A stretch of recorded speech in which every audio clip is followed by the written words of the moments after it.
Typhoon Doksuri made landfall in the Philippines on Wednesday as strong winds and rain lashed the northern part of the country, causing rivers to overflow and leaving thousands without power.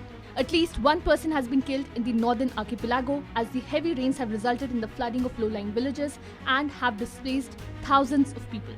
The powerful storm, which brought winds of up to 175 km per hour as it slammed into the Philippines on Wednesday, is expected to sustain strength as it continues its course towards Taiwan and China later this week. Residents in coastal communities had been evacuated ahead of the storm. At least one person drowned in the province of Rizal in the wake of the typhoon, the National Disaster Agency said. More than 4,000 passengers were stranded at various ports in the country after sea travel was suspended, the Philippine Coast Guard added. In northern Cagayan province, more than 12,000 people were evacuated from high-risk coastal villages and schools, and workplaces were shut down as a precaution.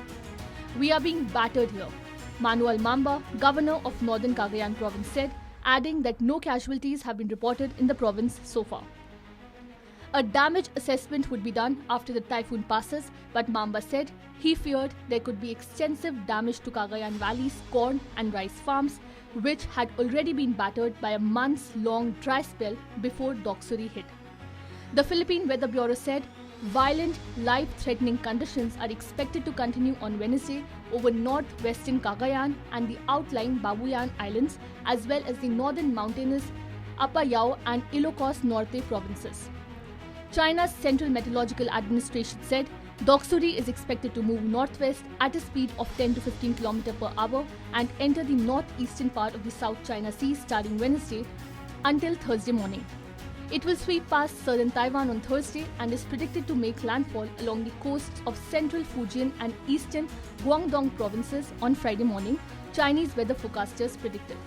Doksuri could be the strongest typhoon that has landed or seriously affected eastern Guangdong in the past 10 years. Doksuri would be the second typhoon to make landfall in China in less than 2 weeks after Talim slammed into Guangdong province on the evening of July 17. Subscribe to One India channel and never miss an update.